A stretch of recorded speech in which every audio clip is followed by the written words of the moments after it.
At 8:41 on a Monday evening, with the light still going orange over the rimrock west of town, somebody inside the Calder County Sheriff's Office typed a caption, attached a photograph, and hit post. The photograph showed a 20-year-old waitress standing at the end of a diner counter with her apron still tied and a yellow carbon copy citation held in both hands. And her eyes were red, and her chin was doing the thing a chin does when a person is working very hard not to let it. The caption said deputies had responded to a report of a suspicious vehicle that turned out to be, and this is word for word off a public page, a truck. It said the county did not have the manpower for imagination. It said some folks watch too much television. 19 minutes later, a county commissioner shared it and added 3 words of his own. Good. Finally. Accountability. By midnight, that photograph had been shared 1,100 times, and the girl in it had a name attached to it, and her name tag was legible, and the diner sign was legible behind her left shoulder, and the whole thing cost her $187.50, which is what the citation was written for. In the corner booth of that same diner, a 67-year-old man in a canvas work coat the color of a paper sack looked at that photograph on a cracked phone screen for a long time. Gray ponytail, hands like something left out in the weather. Half of a ring finger gone on the left. He turned the phone face down on the table and did not say anything at all. What the men who set all of this in motion did not know was who had just been shown that picture. A long time ago, in 5 states, there were men who lowered their voices when that man's name came up in a room. Nobody in Selby, Oregon that Monday night had the first idea what was about to happen. And the one who miscalculated worst was a 26-year-old named Bram Coulter, who was, right then, 40 miles east, laughing about a waitress. In 29 hours, there would be 241 motorcycles parked in a gravel lot on Highway 20, and not one of them would break a single law. And that is exactly why it worked. Sit with me. This one takes a while, and it is worth every minute. It started 11 hours before that photograph went up, which is to say, it started at 6 in the morning on a Monday in August, when Della June Cass unlocked the front door of the Copper Kettle with a key she had been given 14 months earlier by a woman who never once asked her where she came from. The Copper Kettle sat on the north side of Highway 20, at the west end of Selby, a town of 2,140 people that used to be twice that. Across the road was a fuel stop with 8 diesel lanes, and next to that was the Sagebrush Motor Inn, 18 units, half of them rented by the month. The diner had 11 stools, 6 booths, 4 tables, and a pie case with a compressor that cycled on every 7 minutes and made a noise like an old dog getting comfortable. Della had the double that day because the night girl had quit on Saturday over a text message. 6 in the morning to close. 18 hours. She had done it before. She did not complain about it, then or later, and that is worth knowing about her.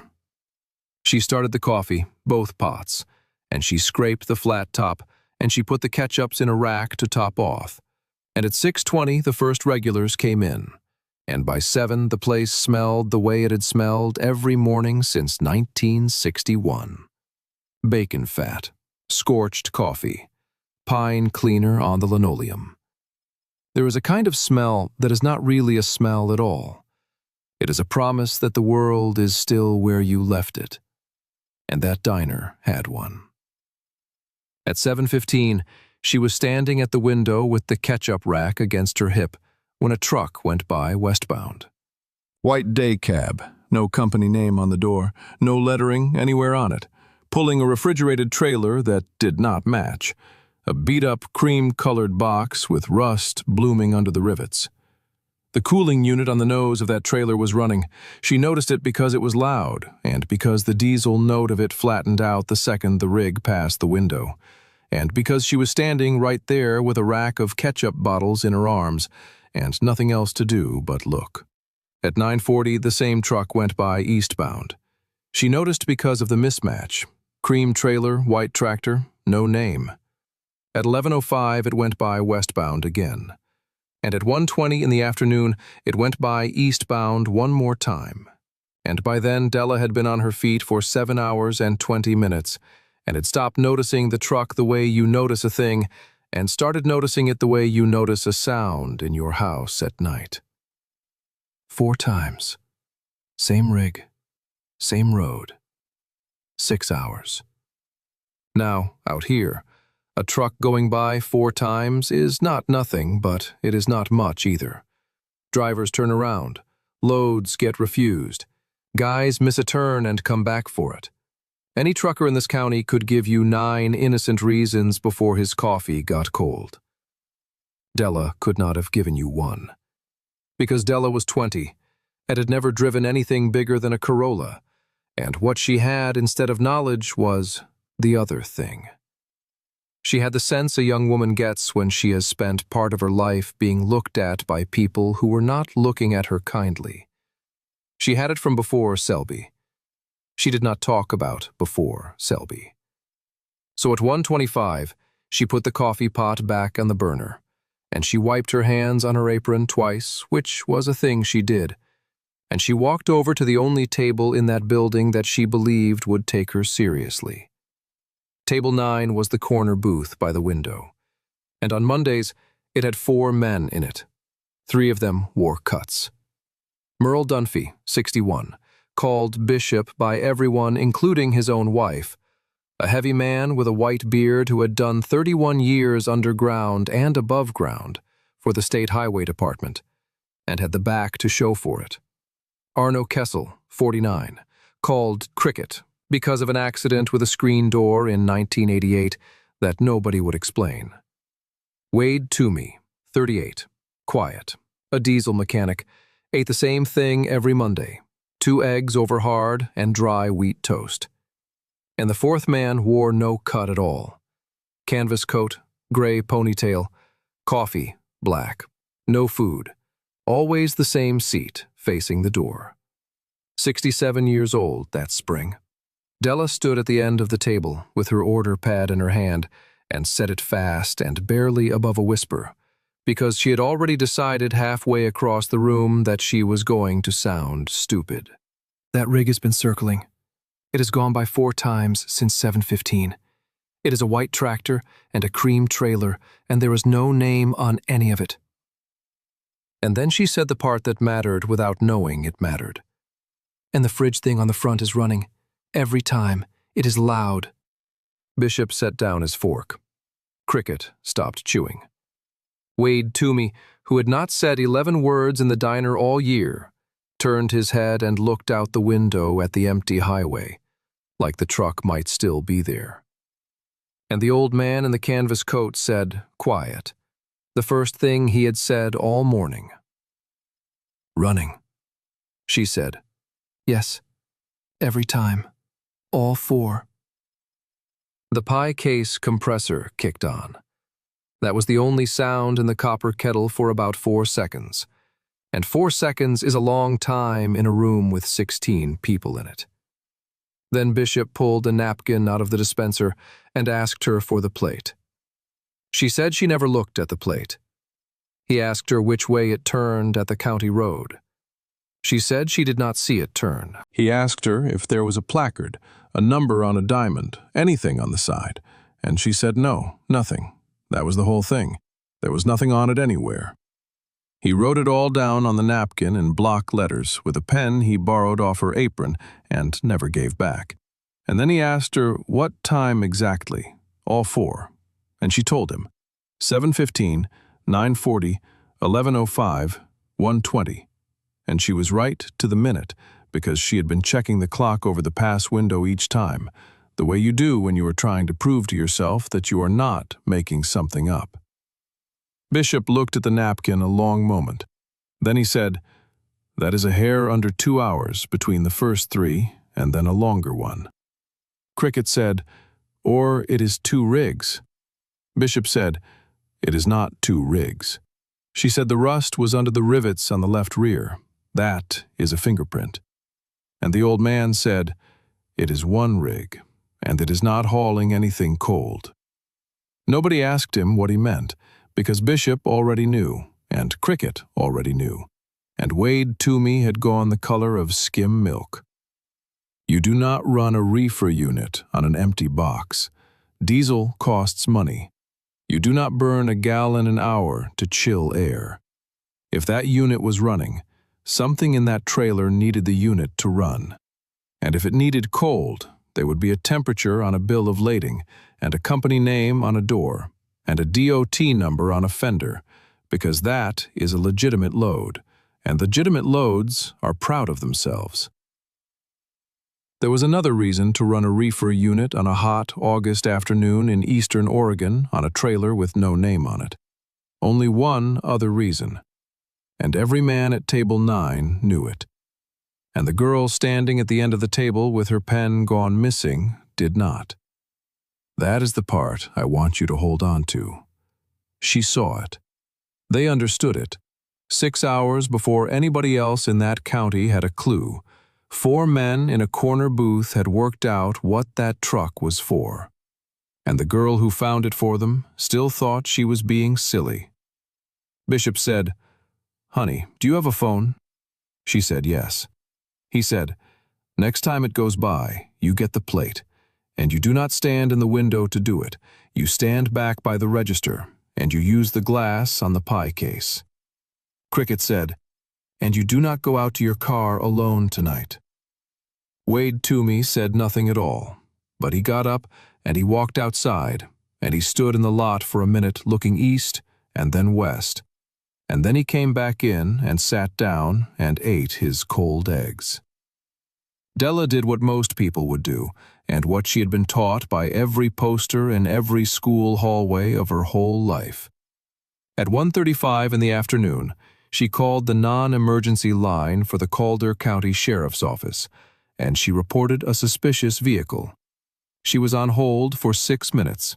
She gave the times. She gave the description. She said the cooling unit was running, and the woman on the other end asked her to repeat that twice, and then asked her, in a tone Della would remember for the rest of her life, whether the cooling unit was against the law. At 2:50, a deputy pulled into the lot. Kyle Ansel, 26 years old, 2 years and 4 months on the job. A decent enough kid who had been chewed out that same morning by his sergeant for running 4 hours of overtime on a stolen ATV report. He came in, and he stood at the counter with his thumbs hooked in his vest, and he made Della tell it in front of 11 customers. He asked her if she had been drinking. She was 20 years old, and it was a Monday afternoon, and she was nearly 9 hours into a double, and he asked her if she had been drinking. He asked her if she was on anything. He asked her whether she was aware that Highway 20 was a public road. He asked her whether she understood how many trucks used it. And then he took out his book. He wrote her a citation. Initiating a false report. $187.50. He tore the yellow copy off and held it out and made her take it with both hands because her order pad was in one of them. And then, while she was standing there holding it, he stepped back and took her picture with his phone and said, "This is going in the report." It did not go in the report.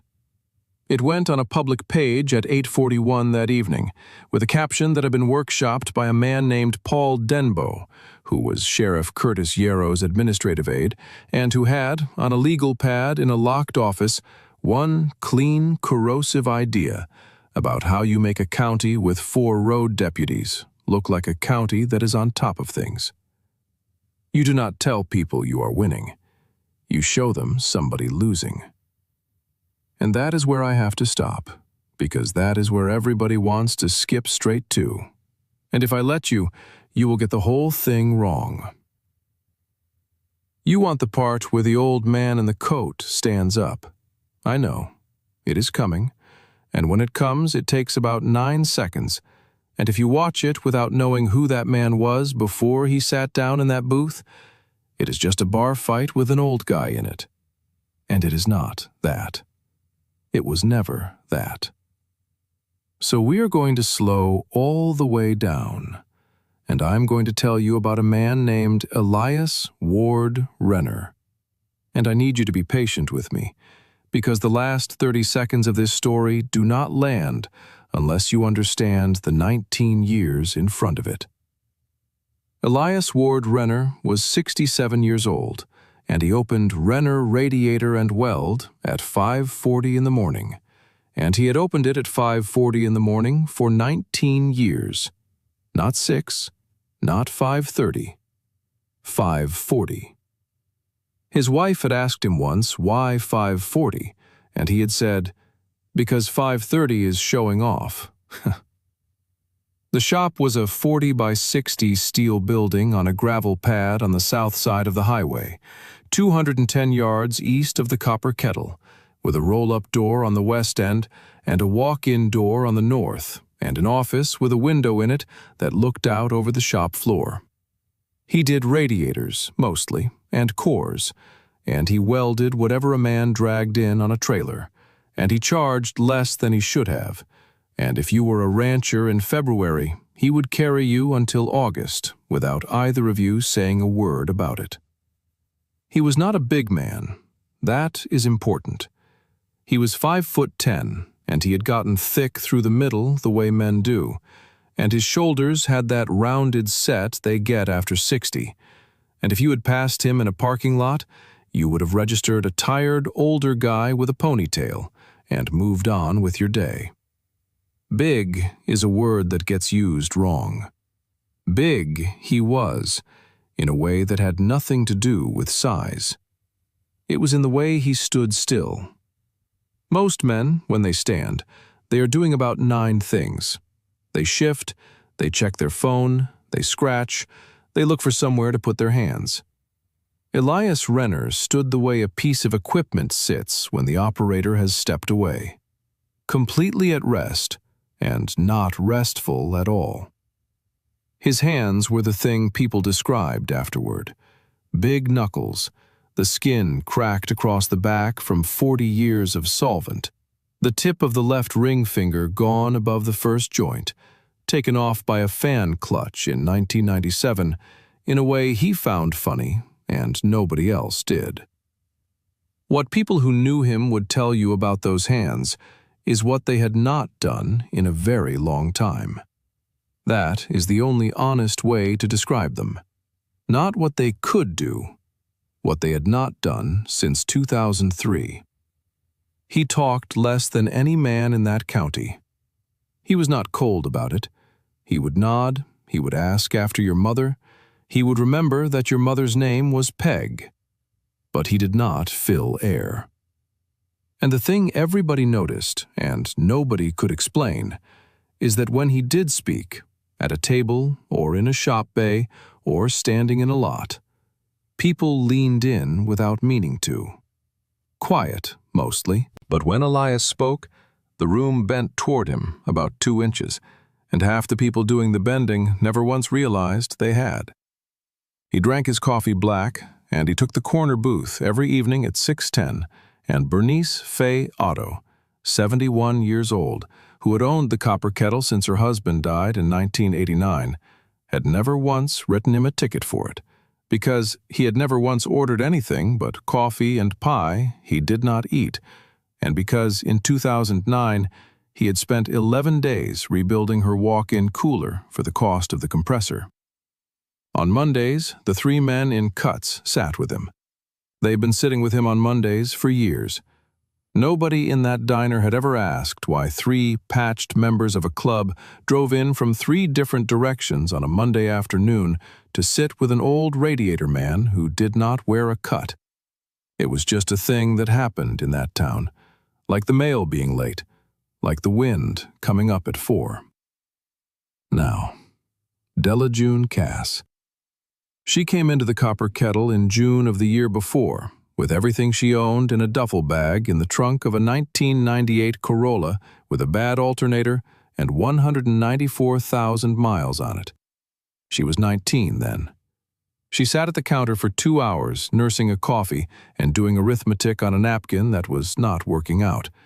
And Bernice Otto, who had run a diner on a highway for 27 years and had seen every kind of person there is to see come through a door, put a plate of eggs in front of her that she had not ordered and could not pay for, and said, "You can wash dishes tonight, or you can eat those and go, and either one is fine with me."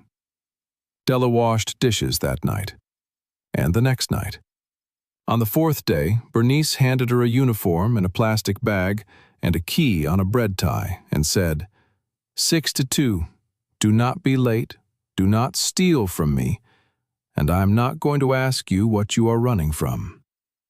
And she never did. 14 months, not once. Della was sharp. That is the word everybody used. She could run 6 tables and the register and the phone and never write a ticket wrong. And she could tell you in October what a man had ordered in July. And she had the other thing that comes from a childhood you do not talk about, which is that she did not trust anybody quickly, and she did not trust anybody all the way. And she watched hands. Watch a person for 10 seconds, and if their eyes go to your hands before your face, somebody taught them that, and it was not a good teacher. The first time Elias Renner spoke to her was in September. Her Corolla would not turn over in the lot at 2 in the afternoon, and she was standing in front of it with the hood up, not knowing what she was looking at. And he came out of the diner and stood next to her and looked at it for a while and said, "Alternator." And she said, "Okay." And he closed the hood and went back inside and finished his coffee and left. And the next morning at 6:15, the car started. She never saw him do it. He never mentioned it. When she tried to pay him, he said the part was used and he had it lying around, which was a lie, and she knew it was a lie, and he knew she knew, and neither one of them ever brought it up again. That was the whole shape of it. In 14 months, he never once asked her a question about herself. Not where she was from, not who she was running from, not why she flinched when the bell over the door went off behind her. What he did instead was this. Every evening at 6:10, he came in and sat down, and on the nights when he could see it in her, and he could always see it in her, he would turn his cup over and she would come pour it, and he would say, "Sit down a minute. My knees hurt just watching you."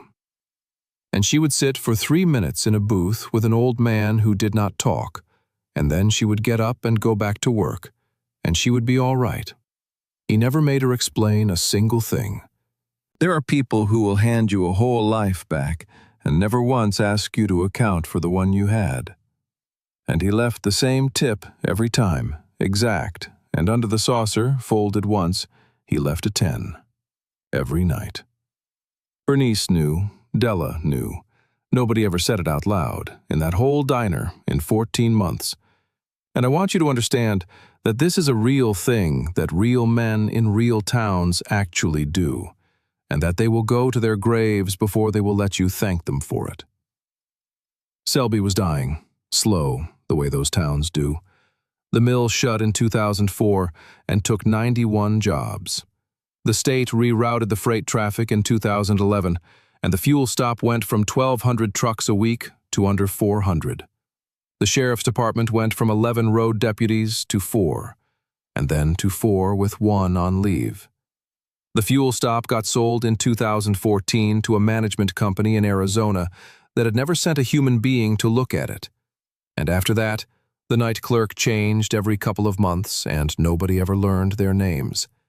And the back lot, the gravel apron behind the fuel island where drivers used to shut down for their 10, stopped being watched by anybody at all. That is the kind of place they look for. Not a bad town, a tired one. A town with 1 deputy on shift and a lot nobody owns. And that is when the route came through Selby. The route was not drugs. I want to be plain about that because the word route makes people think of powder, and it was not powder. It was people. It ran east and west along Highway 20, and north and south on the smaller roads, and it moved young women and sometimes girls who were not women yet, from where they had been taken to where they were going to be sold. And the way you move a person across 4 states without a single traffic stop is you break the trip into short legs and you hand off at the seams. You need a seam every 150 miles, a place with fuel, a place with no cameras that anybody watches, a place with 1 deputy, and a 2-hour window in the middle of the night when nothing on earth is happening. Selby was a seam. Somebody sat down with a map and made that decision about a town full of people who had never done anything to anybody. And Selby became a seam. And nobody who lived there was ever asked. The man who ran that seam was 26 years old, and his name was Bram Coulter. 5'8", thin through the shoulders in a way he tried to fix with a jacket. He had a swallow tattooed on the left side of his neck, badly, done in somebody's kitchen when he was 19, and it had gone blue-green with age. He smiled a lot.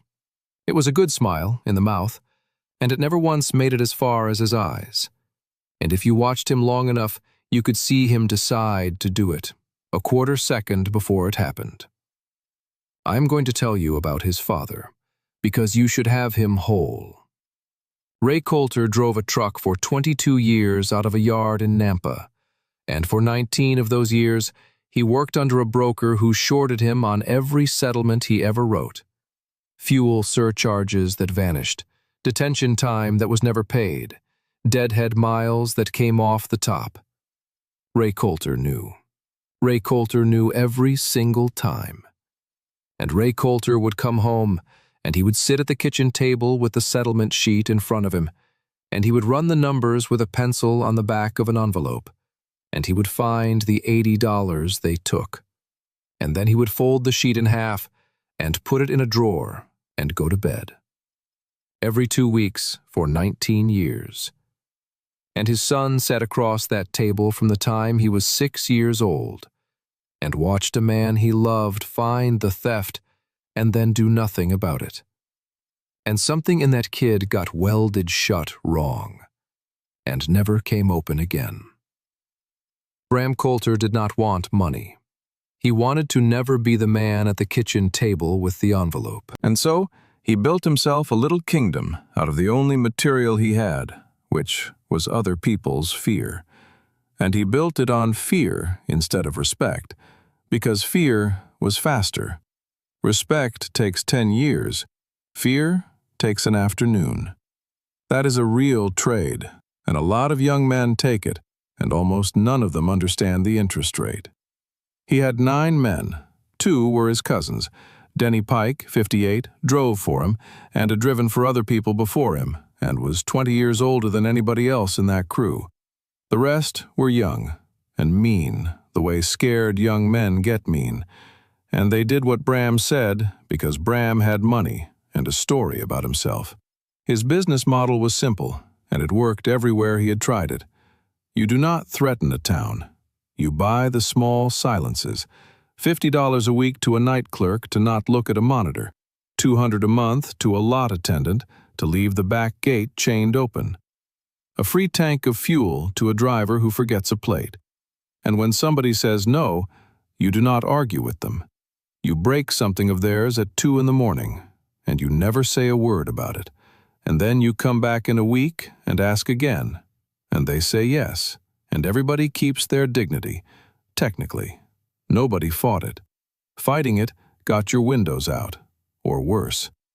9 days before that Monday, Bram Coulter walked into Renner Radiator and Weld at 4:10 in the afternoon with 2 young men behind him. Elias was on a stool at the parts counter with the heater core in front of him and a soldering iron in his hand and the radio on low, an AM station out of Boise that came and went. He did not look up right away. Bram stood in the middle of the shop floor and looked around at it, the way a man looks at a house he is thinking about buying. And then he said his name and put out his hand, and Elias set the iron in its holder and wiped his fingers on a rag and shook it and said his own name. And that was the entire pleasant portion of the conversation. Bram's offer was this. He had trailers moving through. Sometimes a driver needed to shut down for a few hours, and the fuel stop lot was getting tight, and there was all this gravel behind the shop that wasn't doing anything. $400 a month, cash, first month up front, right now, out of his pocket. All Elias had to do was let a trailer sit there some nights and not walk out back and look at it. Elias listened all the way to the end. He did not interrupt. When Bram was done, Elias picked the iron back up. He said one word. No. Bram smiled. He said, "You want to think about it? Take a couple days." And Elias did not answer him at all. He turned back to the heater core and put the tip of the iron to the seam, and the solder went silver and ran. And the only sound in that shop was the air compressor in the corner cycling on. And the whole thing hung there for 11 seconds, and one of the young men behind Bram shifted his feet on the concrete because he could not stand it anymore. Most people telling Bram Coulter no said it with their voice shaking. This one did not shake at all. It did not even go up at the end. It landed flat on the floor like a dropped wrench and just lay there. Bram put the money back in his jacket. On the way out, he stopped at the door and looked at the wall by the office, where there was a photograph in a plain black frame. 19 men and 1 woman standing in front of a bridge, and it was old enough that everything in it was the wrong color. He looked at it for a second, and half a thought went across his face and did not finish. And then he walked out and got in his truck. That night, Della was closing, and Elias was on his last cup, and she came over and stood at the end of the booth with a rag in her hand and said, "Bishop said some guy went out to your place." And Elias said, "Uh-huh." She said, "What did he want?" And he said, "To rent some gravel." She said, "And?" He said, "I told him no." And Della, who was 20 years old and who had learned in a house she never talked about exactly what happens to people who tell certain men no, stood there twisting a rag in both hands and said, "Maybe you should have said yes. It is just gravel." Elias looked up at her then, and he said, "It is not the gravel he is buying." She said, "Are you going to be okay?" He said, "I have been okay a long time." She believed that, mostly, but underneath the calm there was something in that booth she could not read, and it was not fear, and it did not comfort her at all. What he did not tell her, that night or ever, was that he had made his decision the moment Bram Coulter's truck pulled out of his gravel. He had not decided to do anything yet. He had decided what he would do if. That is a different thing, and it is a heavier one. He only hoped it would not come to that. It came to that.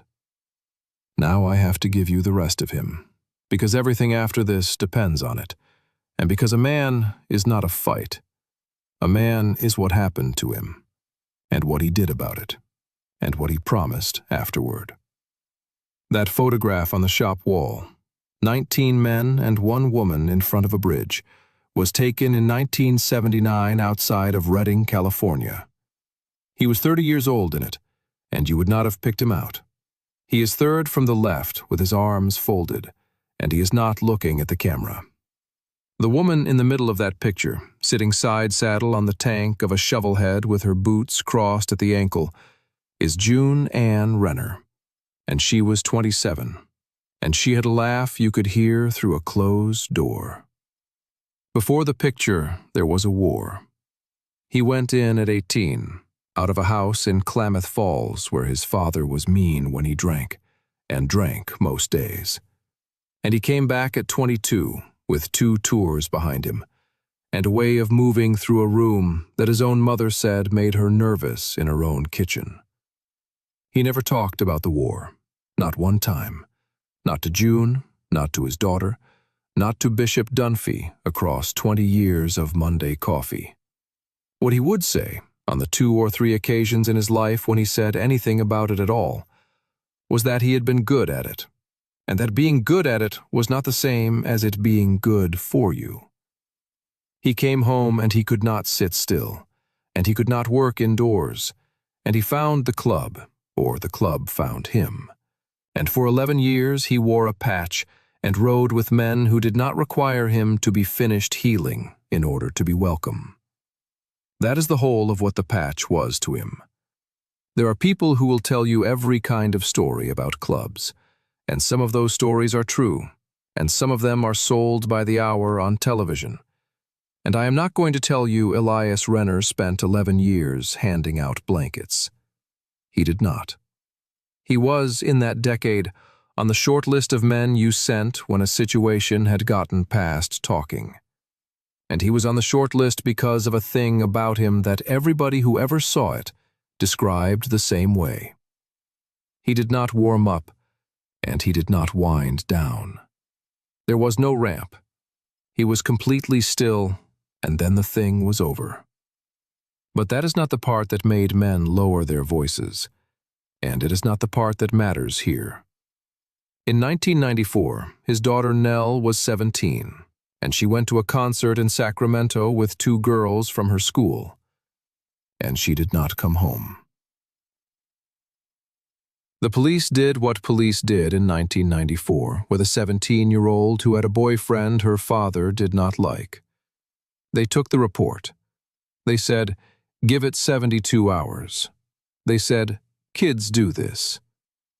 Elias Renner found her in 11 days. He has never said how, not to his wife, not to his daughter, not to a single soul.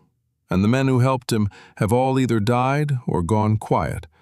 And the only thing anybody knows for certain is that on the 12th day, he walked into a house on the east side of Sacramento, and he came back out of it with his daughter wrapped in his coat, and that 4 men who had been in the business of that house were not in that business afterward, and were not in any business afterward, and no one ever found them to ask. And then the thing happened that made him who he was for the next 9 years. Word got out, not in the papers, in the other place, the place where a mother whose daughter has been gone for 6 weeks and whose detective has stopped returning calls, finally sits down with somebody who says, "I know a man." They started calling him, and he went.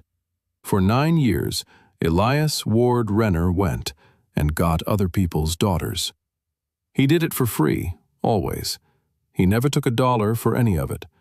He ran a radiator shop and welded gates and put every spare hour and every spare mile into it. He was not a vigilante, and he did not think of himself as one, and he would have hated the word. 90% of it was not dangerous at all. It was sitting in a truck for 4 days. It was talking to motel clerks. It was learning which laundromat, which bus, which corner, which room. It was patience, which is the only real weapon most men never bother to pick up. And then, at the end of it, there would be 40 seconds that were something else, and he was very good at those 40 seconds, and he did not enjoy them, and he never once told a story about them afterward. He gave the patch back in 1984. He never explained why, and the club never made him. He stayed close. Merle Dunphy rode down for his wedding anniversary every year for 26 years. But he took it off and folded it, and it went into an olive drab ammunition can on the top shelf of the office in the shop, and it stayed there. June died in 2011. Not dramatically. A thing in her pancreas that had 8 months in it from the day they found it. He closed the shop for exactly 11 days, and then opened it back up at 5:40 in the morning. Because that is what he had, and everybody in Selby understood. Her tools still hang on the pegboard in the back of that shop, inside outlines she painted in white in 1988 so nothing would ever get lost. And in the far bay under a bedsheet, there is a 1974 shovel head with the primary off and the case split, a project she started in 2010 and did not finish. And in 13 years, he never touched a bolt of it, and he never let anybody else touch it either. Now, the other thing. The thing that ended it. Her name was Rosalind Teague. She went by Rosie. She was 16 years old, and she was from Winnemucca, Nevada, and her grandmother called Elias Renner on a Tuesday in March of 2003, and he was on the road 4 hours later. He worked it for 9 days. He found the room. He had it. He had the motel. He had the number on the door. He had the whole thing. He was 40 minutes late. That is all I am going to say about it. And the reason I am not going to say more is not squeamishness. It is that he never said more, not to anybody. And I am not going to put words in a dead man's mouth about the worst morning of his life. 40 minutes. He drove her grandmother to the service in his own truck. He stood at the back with his hat in his hands. And afterward, when the cars had gone, he stood by that grave in Nevada in a wind that would take your ears off, and he made a promise, out loud, alone, the way men of that generation do when there is no God available and something still has to be said. He said it one word at a time, with a space between each one, because he knew himself, and he knew that a promise you say fast is a promise you can talk your way out of at 2 in the morning. He said, "I am not going to look anymore. Not, I am done. Not, I quit." He was precise about it, because he was a precise man. He was not going to go looking. He was not going to answer the phone. He was not going to drive 4 hours with a road atlas and a thermos and a folded photograph of somebody's kid on the seat beside him, because he had learned, at the cost of a 16-year-old girl, that a man who is 40 minutes late is a man who thought he was faster than he was. And then, standing there, he added the condition, because he was honest enough with himself to know he could not swear to the whole thing. He said, "Unless one is standing in front of me." That was the hinge the entire rest of his life turned on. He would not go looking, but if one was put in front of him, that was not looking. That was something else, and no promise covered it. For 13 years, nobody was ever put in front of him. He opened at 5:40. He drank his coffee at 6:10. He fixed radiators. He got old. And then, a 20-year-old waitress with a ketchup rack against her hip counted a white truck 4 times through a diner window on a Monday in August. Now we can go back to that Monday night, and now you will see it right. 10:50 at night. The copper kettle had 4 people in it. A rancher named Del Pruitt at the counter, a married couple from Nampa in the second booth eating pie, Bernice in the back doing the deposit, Elias in the corner booth on his 4th cup, which was unusual because he was always gone by 7, and he had been sitting there since 6:10, and Della had noticed and had not said anything about it. 3 men came in, not Bram. Bram delegated the first violence in every town he ever worked, and he never attended it. And there is a whole portrait of a man in that one habit. 2 of them were his cousins. The third was a big kid named Toby Lunt, 23, 6'4", 290 pounds, who had a way of walking into a small room that took up more of it than he needed. They did not sit down. They stood at the register, all 3. And they were loud, and the loud was the point.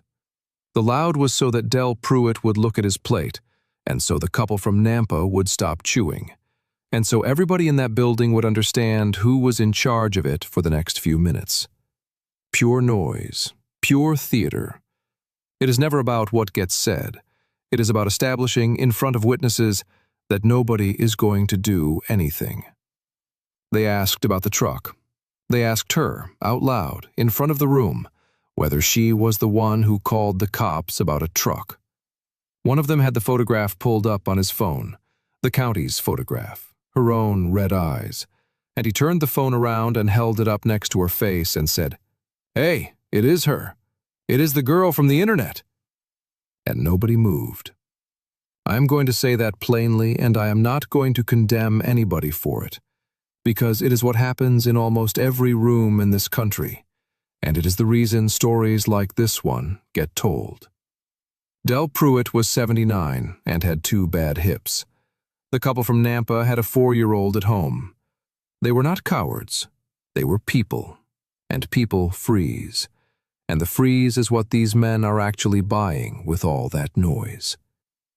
Then Toby Lunt reached across the counter and took hold of Della's wrist. He did not hit her. It is important to be accurate. He took her wrist in his hand and held it, and with the other hand, he took the order pad out of her fingers, and he flipped through it, and he read her name off the little name tag on her apron out loud, slow. Della. And he said, "That is a pretty name." And then he put the order pad in his back pocket, like it belongs to him now. And he still had her wrist, and he was smiling. And she had gone completely still, in the way that people who have been in this exact situation before go still. 11 feet away, a 67-year-old man set down a coffee cup. He set it down on the saucer without a sound, which, if you have ever handled a diner cup, you know takes some doing. And he slid out of the booth and came around the end of the counter the way he did everything, slow, unhurried, like a man who had all the time in the world and no particular place to be with it. Toby Lunt saw him coming and laughed. He stopped laughing about 4 seconds later. But before that, before any of it, Elias stopped about a yard short and stood there a half-second longer than he needed to. And he said one thing, quiet, and everybody in that diner heard it because the room had gone so still that the pie case compressor sounded like a chainsaw. He said, "Let go of her, walk out that door, and this never happened." That is the whole offer. That is the entire thing he gave that young man, and I want you to notice what is in it. There is no threat in there. There is no "what if you don't." He gave him the exit, and he gave him the terms, and he gave him back his whole life. And he did it in 14 words. And the only reason it did not work is that Toby Lunt was 23 years old and 6'4", and had never in his life met a bill he could not outrun. Toby Lunt let go of her wrist. Then he turned all the way around to face the old man, and he put one finger in the middle of Elias Renner's chest, and he said, "Or what, Grandpa?" Here is what happened next, and it happened inside a distance of about 6 feet, and I want to be careful with it, because there is a way to tell this that makes it entertainment, and I am not going to tell it that way. Cruelty is not a craft, it is a cost. Elias took the finger. That is all. He took the finger that was against his chest, and he did something to the hand that came with it that turned the whole 290 pounds of Toby Lunt sideways, and then he had him by the back of the collar and the belt, and he was moving, and he did not stop moving, and the two of them went out through the front door, and the bell over it made a sound like it was being murdered. Not one thing inside that diner got broken. Not a plate, not a stool, not a napkin dispenser. He was careful about it. He had been careful about it his whole life. Whatever was going to happen in the gravel. It happened in the gravel. 4 seconds under the sign. And then he straightened up, and there were 2 more of them coming out the door behind him, and one had his hand going back behind his hip, and Elias Renner turned to face them in the orange light of a copper kettle sign that had been buzzing over that lot since 1974. And that is where we left it. And now you know who was standing there. 9 seconds, maybe 10. The one with his hand behind his hip went first, because a hand going behind a hip is not a threat, it is a schedule. And Elias had spent his whole life reading schedules. He did not wait for it to finish. There is a rule that men who have actually done this understand, and men who have only watched it never do. The most dangerous person in a group is not the biggest one. It is the one whose hands you cannot see. Whatever came out of the back of that waistband went into the gravel about 11 feet away and was found there the next morning by a state trooper, and it turned out to be a folding knife with a 4-inch blade. The man attached to it was on his knees before he had entirely finished the motion of reaching. The third one, the youngest cousin, 21 years old, came in swinging both arms like he was trying to put out a fire, which is what people actually do, and it lasted about 2 seconds, and afterward he sat down in the gravel with his back against the front tire of his own truck and held his own face and cried. And I am not going to make a joke about that, because he was 21, and he had just learned something about the world that he had needed to learn, and it hurt. And then it was quiet. The sign buzzed. A moth the size of a 50-cent piece went around and around it. Somewhere out on the highway, a Jake brake came down the grade and faded. 9 seconds, maybe 10. 3 men who had walked into that diner 4 minutes earlier, absolutely certain of how the next 10 minutes were going to go. Here is what he did next, and this is the part I would put on a wall if I could. He did not say a word to any of them. He did not stand over them. He did not look at them at all. He turned around, and he walked back into the diner, and he went to the girl. Della was still behind the register with both hands flat on the counter, and she had not moved an inch. He came around the end of the counter, and he stopped a respectful 3 feet away, and he did not touch her, and he said, "Let me see your arm." She held it out. There were 4 marks coming up on the inside of her wrist already, 3 fingers and a thumb, and the thumb was the worst of them, and it was going to be black by morning. He looked at it for a second and he said, "That is going to bruise, and it is going to be tender to turn a doorknob for about a week. And there is nothing broken in there. Run it under cold, not warm." And then he said the only other thing he said to her that night. He said, "You did nothing wrong today. Not one thing." And then he went back outside, and he found her order pad in the gravel where it had come out of Toby Lunt's pocket, and he wiped the dust off it on his sleeve, and he brought it back in and set it on the counter beside her hand. Then he went out one more time. Toby Lunt was up on one elbow. Elias crouched down next to him, not close, out of range, the way a man crouches next to a piece of equipment he is deciding whether to fix or scrap.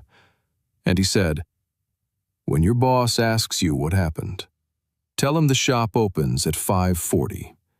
Tell him I am there every morning. Tell him he can come see me himself, and leave the girl out of it."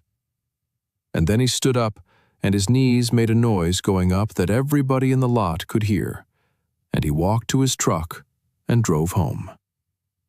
Deputy Kyle Ansel showed up at 11:40. He took statements from 5 people. Every one of them, including a rancher with 2 bad hips and a couple from Nampa who had a 4-year-old at home, told him the same thing, which is that 3 men had assaulted the waitress and that a customer had removed them, and that nobody could recall what the customer looked like. Ansel wrote it down. The 3 men declined to press charges, declined medical treatment, and left in their own vehicle. Ansel stood in the lot afterward for a while, looking at the ground, and he found the knife with his flashlight, and he stood over it for a long time, and he did not pick it up that night. And I want you to remember him, because he comes back. Della went home at 1 in the morning to a rented room behind the sagebrush, and locked the door, and sat on the bed with her back against the wall, and did not sleep. And Elias Renner drove the 2 miles to his house, and made himself a sandwich he did not eat, and sat in a kitchen with a dead woman's curtains in it. And he believed, sitting there, that the matter was finished. He believed he had put a boot on it. He believed that a young man with a business would count the cost of that gravel lot and move his seam 20 miles down the road, because that is what smart men do. And Bram Coulter had always seemed to him like a young man who could count. He believed every word of that. he was wrong. The worst of that week had not introduced itself yet. The phone rang in the shop at 9:20 on Tuesday morning. He was under a truck.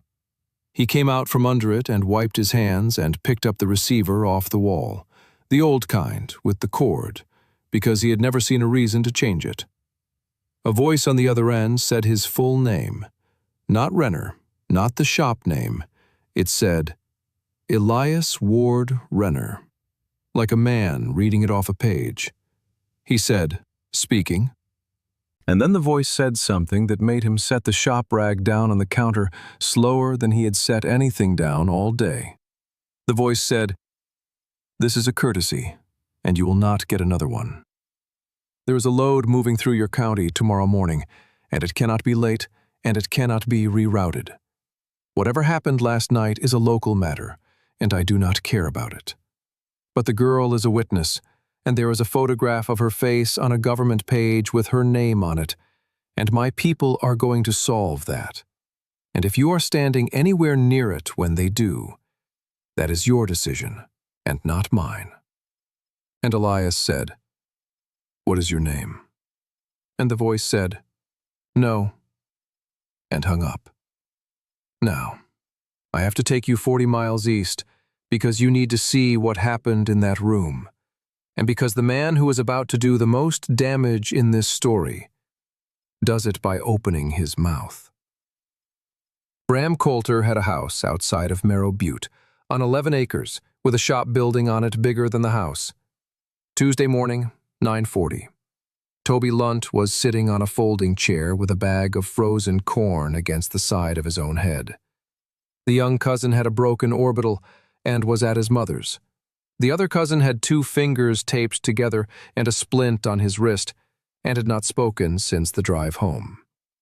Bram was pacing. He had been pacing for 2 hours. He was doing the thing that young men in his position do, which is talking himself up a ladder in front of an audience. He said the word disrespect maybe 9 times.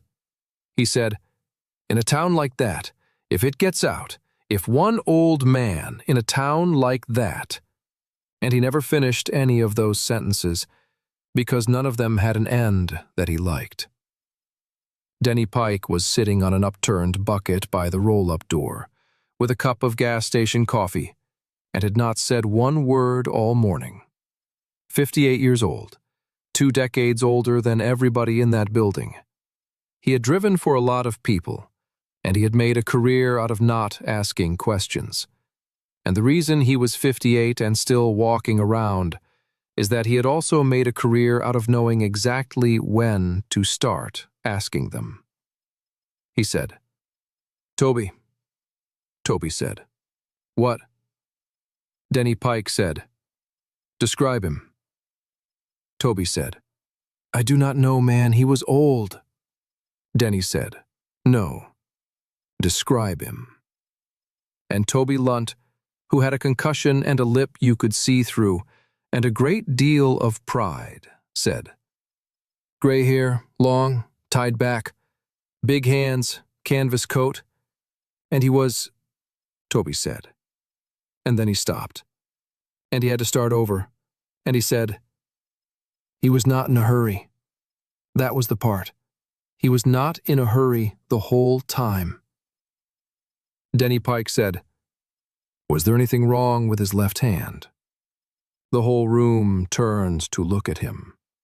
And Toby Lunt said, "Yeah, he is missing part of a finger." Denny Pike went the color of old paper. That is not a figure of speech. 3 people in that building described it the same way afterward. They said, "He went gray," and it happened in about a second and a half. He set his coffee down on the concrete because his hand was not going to be reliable.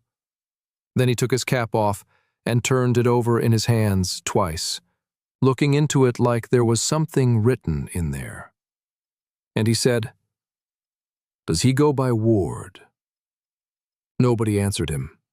Nobody knew. So Denny Pike told them a story. And this is the moment, and I want you to notice that it does not come from me. I could have told you this 2 hours ago. It comes from a frightened man on a bucket in a shop building 40 miles away, because that is the only way it means anything. He said, "In '94, I was pulling for an outfit that ran the same corridor you are running, same kind of work. I did not know what was in the trailers at first, and then I did know, and I kept driving. And that is on me, and I'm going to answer for it somewhere." There was a house in Sacramento. Everybody in that business knew about that house. And one week, the 4 men who ran that house were gone. Not arrested. Gone. Nobody found a body, nobody found a car, nobody found a note.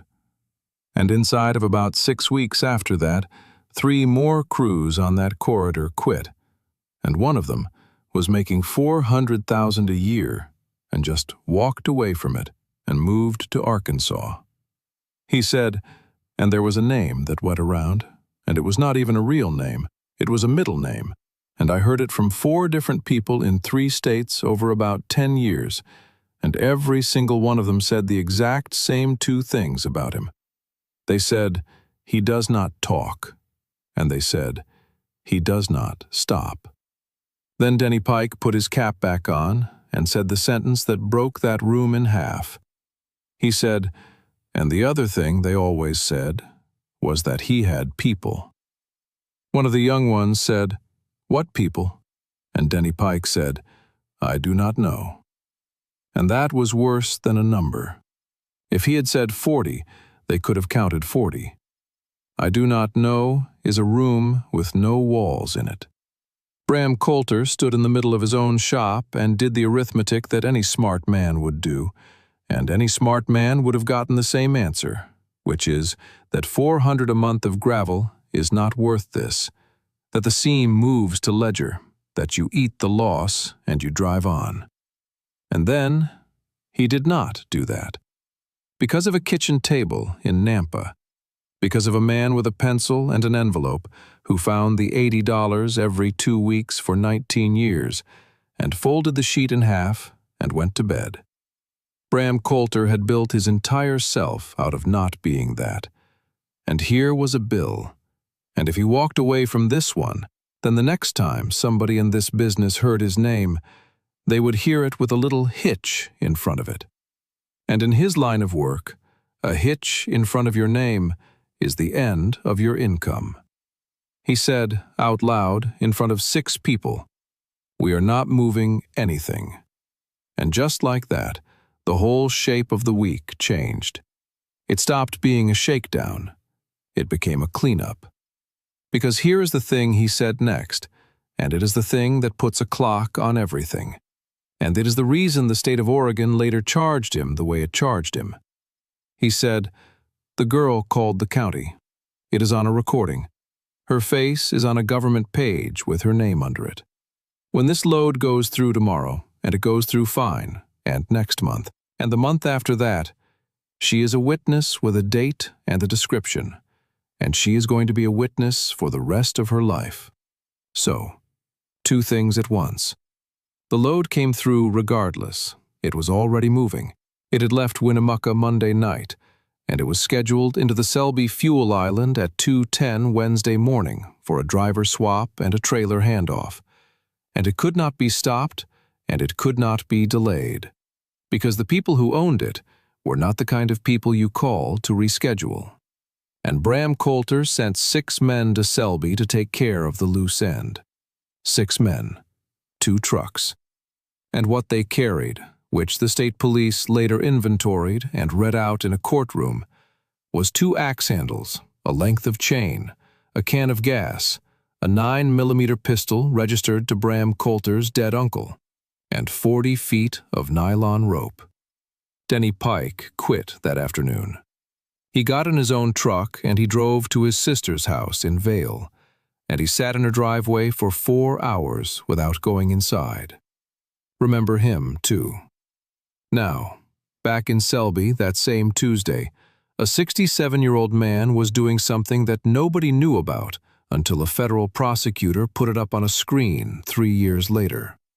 At 10:15 Tuesday morning, Elias Renner closed his shop, which he had not done on a weekday in 19 years, and he drove the loop.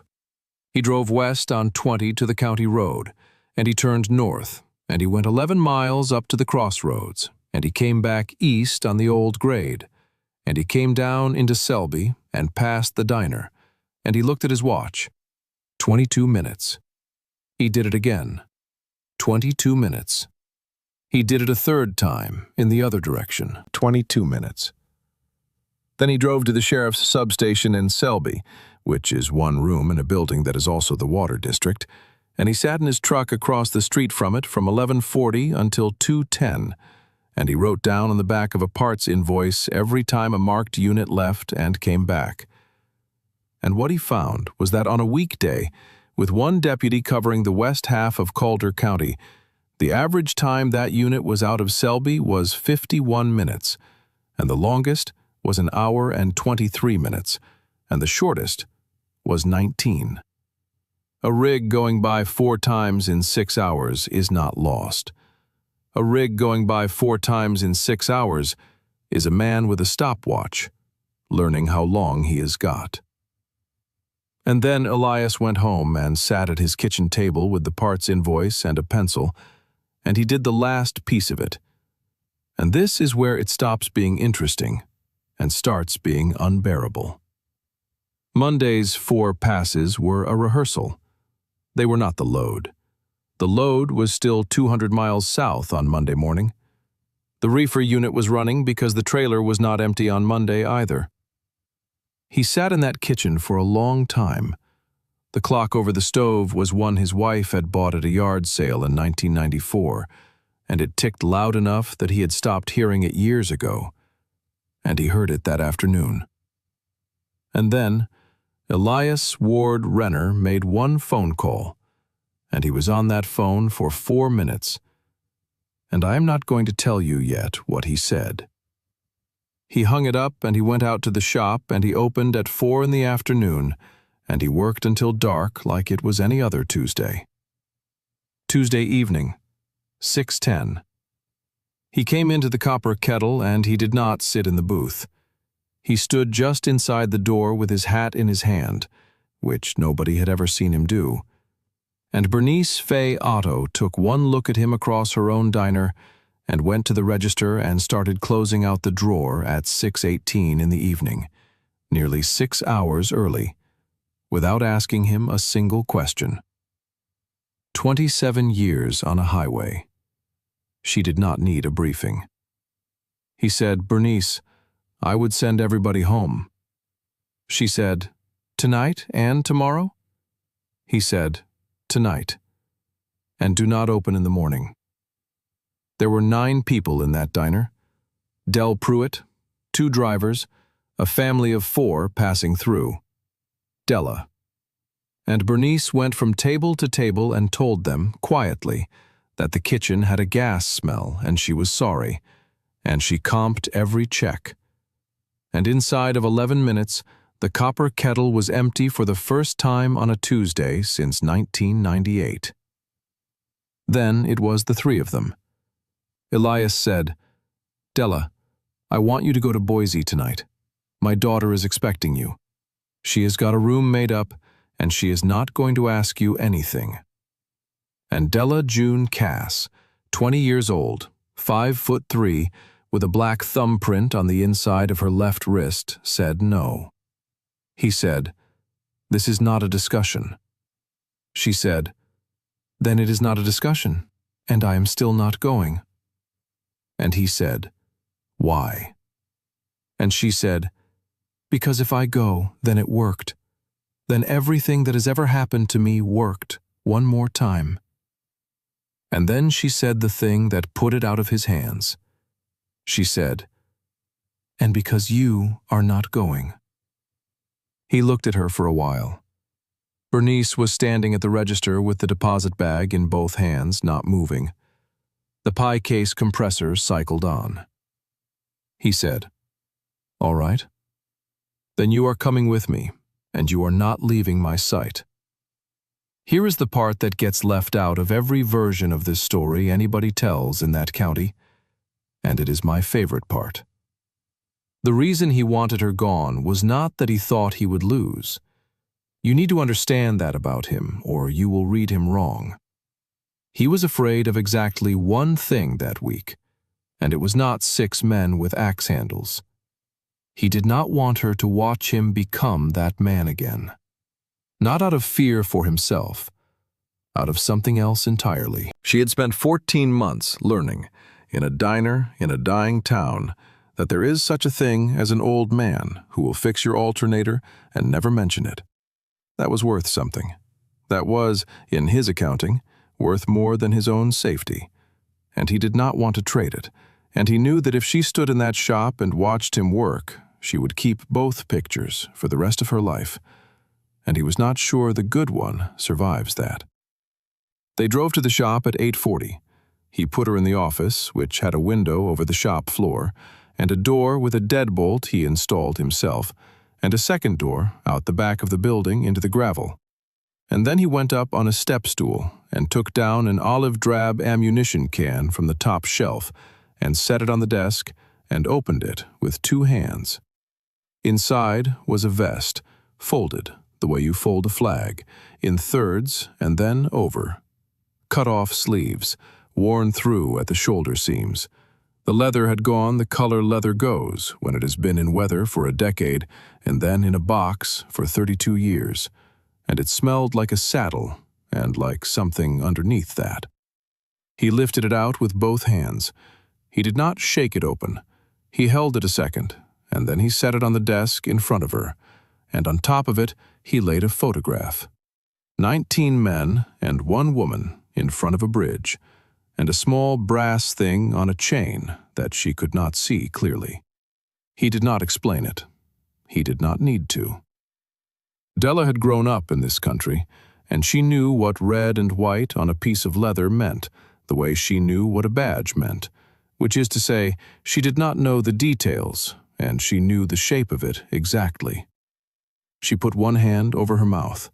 She said, "You?" And he said, "A long time ago." And she said, "Are those?" And she could not get any of the questions to finish. He said, "That is not for tonight.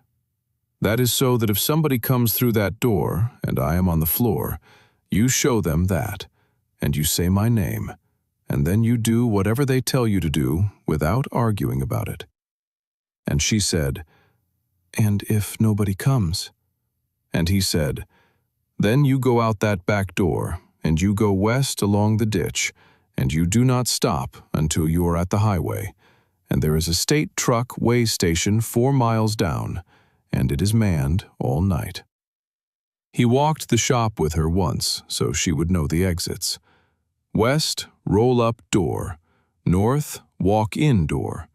Back door out of the office, and a hatch in the floor of the parts room that went down to a crawl space with a vent on the east wall. A person her size could get through. He counted it out loud. 4 ways out. He told her which one to use for which door they came in. Then he did the thing he had done every single morning for 19 years. Under the parts counter, bolted to the underside with 2 pieces of angle iron he had cut and welded himself in 1997, was a bracket. And in that bracket was a hickory pick handle, 36 inches, no head on it, the grain gone dark with hand oil at one end. He checked that it was there. That is all he did. He put 2 fingers on it and confirmed it was in the bracket, the same way he had confirmed it every morning at 5:40 for 19 years, and never once needed it. Then he turned off the shop lights, except the one over the parts counter, and he sat down on his stool, and he waited. Della watched him through the office glass. He sat completely still for 3 hours. He did not pace. He did not check a phone. Once he got up and drank water from the tap and rinsed the cup and set it upside down on the towel. That was all. At 11:40, he made one phone call from the wall phone, and she could not hear a word of it, and it lasted under a minute. At 1:20 in the morning, the compressor kicked on and ran for 90 seconds and shut off, and after that, the shop was so quiet she could hear the fluorescent tube over the counter ticking. At 1:46, she heard the first truck come down off the grade and slow. There is a sound that a vehicle makes when it is not going anywhere, when it comes off a highway and its tires go from pavement to gravel, and then it stops, and the engine sits there running for a second, and then a second one comes in behind it. It is not a loud sound. It is the sound of people arriving with no intention of leaving anybody behind who can talk about it later. 67 years old, about to be outnumbered 6-1 by young men who had brought rope and gasoline. And still, by a very wide distance, the most dangerous thing within 500 yards of that building. They came in, careful. That is the first thing he learned, and it told him everything. They did not come through the walk-in door talking. They spread. 2 went around the north side. 2 went to the roll-up. 1 stayed at the trucks. And they moved slow, and they checked their corners, badly, but they checked them. Careful meant Denny Pike had gotten a sentence in before he quit. Careful meant they knew. The walk-in door opened at 1:52. Elias Renner was sitting on his stool at the parts counter under the one light with his hands on his knees, and he did not stand up when they came in, and that unsettled them more than anything he could have done. 4 of them came in through that door and fanned out onto the shop floor. The 5th pulled the chain on the roll-up and ran it up about 4 feet and ducked under it. So now there was a man behind him, and a big open rectangle of night at his back, and cold air coming in across the concrete. And then Bram Coulter came in last, the way he always came in last, and he walked right down the middle of the shop floor and stopped about 15 feet away, and he started talking. He talked for almost a minute. I could give you all of it. It was about respect, and about how this was never supposed to be like this, and about how the old man had made a choice, and about how there was still a version of tonight where everybody drives home. And every word of it was noise, because while he was saying it, the 2 men on the left were sliding wider, and the one behind the roll-up door was coming up on the blind side, and the whole room was closing like a hand. So Elias did not answer the words. He answered the spread. He came up off that stool on the second sentence, and he did not go for Bram, and he did not go for the biggest one. He went straight at the man on his left rear quarter, the one nobody was looking at, the one holding the length of chain, because a chain in a shop with a concrete floor is the only thing in that building that could end him in one motion, and he had decided about that 4 hours earlier. 9 feet. He covered it before the man got the chain up past his own waist. What happened there took about a second and a half, and it ended with the chain on the floor and the man attached to it folded over a 55-gallon drum, and Elias already turning, already moving to the counter, because the counter was the whole plan. Geometry, not strength. He was 67 years old, and there were 6 of them, and strength was not on the table, and had not been on the table since about 1998. What was on the table was a parts counter 22 feet long with a solid steel front, running the length of the north wall, with a 4-foot gap at one end. If he stood in front of it, they could come at him from 3 sides. If he put his back against it and stayed at the gap, they could only come at him from the front and one side. And the aisle in front of that counter was 52 inches wide, which is wide enough for 1 man and a half. So they had to come one at a time. 6 men, and the building made them line up. The first one in the aisle came with an axe handle, high, both hands, the way you would swing at a fence post, and Elias stepped inside it before it came down. You do not back up from a swing, you go under it, because the far end of a stick is where all the speed lives, and the near end is where a man's hands are, and his hands are attached to the rest of him. He took the handle away and did not keep it. He threw it behind the counter, out of play, gone. That is a thing a man who has done this his whole life does automatically. You do not arm yourself. You disarm the room. The second one got a hand on his coat, and about 11 inches of it came off in his fist. The third one was Toby Lunt, 290 pounds, with a concussion from Monday and a great deal to prove. And Toby Lunt got further than anybody. He got Elias off the counter and out into the middle of the floor, and he got both arms around him, and for about 4 seconds it was just two men leaning on each other and breathing, which is what a real fight actually looks like most of the time, and which nobody puts in a movie. And then Elias did something small with his heel and his hip, and Toby Lunt went down onto the concrete on his back, with all of that weight behind him, and the sound of it went through the whole building. And then his body started sending him the bill. I want to be honest about this part, because the honesty is the point. He was 67. 2 minutes in, his lungs were done. His right knee, which had been replaced in 2013, was a hot wire. His shoulder, the left one, had a thing in it since 1988, and it stopped taking instruction. There was blood coming into his left eye from somewhere on his eyebrow, and he did not know when that had happened. His hands were still working, and everything above and below them was filing a complaint. 4 decades had taken all of it. His speed, his wind, his knee, his shoulder, the 11 inches of reach he used to give away happily. 4 decades had not taken the one thing that had always actually mattered about Elias Renner. In a fight, he simply did not stop. That is not a movie sentence. That is a real thing about a real category of person, and it is the rarest thing there is. Most people, and this includes hard people, have a place in them where the arithmetic changes and their body starts negotiating. He did not have that place.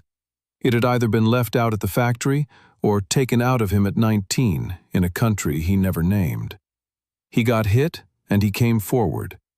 He got hit again and he came forward. He was not fast and he was not fresh, and he was, in every measurable way, losing, and he would not stop coming forward. And that does something to young men that nothing else does. By the 3rd minute, 2 of them had stopped trying to hit him and were only trying to keep him off, which is the beginning of the end for 6 men. Bram Coulter had not moved from the middle of the floor. He was yelling, just yelling now, no words in it, and Della watched all of it through the office glass with both hands over her mouth, and her breath stopped in her chest. That is where the glass comes in, and it comes in 3 times in this story, and I want you to notice it. She saw a truck through glass. She saw her own face on a phone screen behind glass, and now she was watching, through a window she had been told to lock herself behind, an old man who had once fixed her alternator and never mentioned it, taking a beating in a room full of concrete. At 3 minutes and something, one of them got the pipe wrench.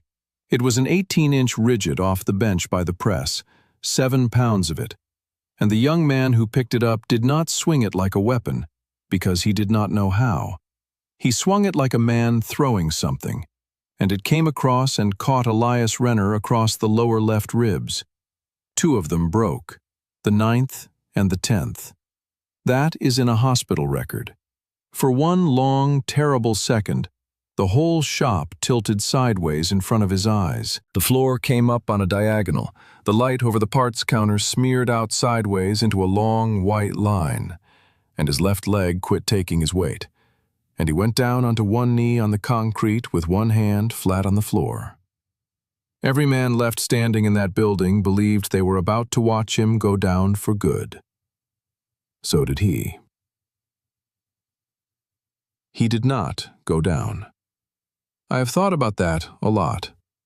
He was down, That is the honest fact of it. He had a knee and a hand on that floor, and there were 4 of them still up. And the correct outcome of that second was that Elias Ward Renner died on a shop floor in Selby, Oregon, at 1:57 in the morning. What he did instead was he stayed on that one knee for about a second and a half with his head down, and everybody in that room hesitated, because a man kneeling with his head down looks like the end of something, and nobody wants to be the one who does the last part. And in that second and a half, he got one breath in past 2 broken ribs. And then he stood up. He stood up bad. He came up crooked, with his left arm tight against his side, and he had to put a hand on the counter to do it. But he came up, and he turned around, and his face was a mess. And he looked at the young man holding the pipe wrench, and he did not say anything at all. The kid dropped the wrench, just opened his hand. It hit the concrete and rolled, and everybody in that building listened to it roll. Then Bram Coulter took the pistol out of his jacket. Everything stopped. I mean that in the technical sense. A gun coming out in a closed room is not an escalation. It is a change of subject. It voids everything. 40 years of skill, 40 years of knowing where to stand, the counter, the aisle, the geometry, all of it is worth nothing at all across 15 feet of concrete. It does not matter how good a man is. It does not matter how tough. It does not matter how willing.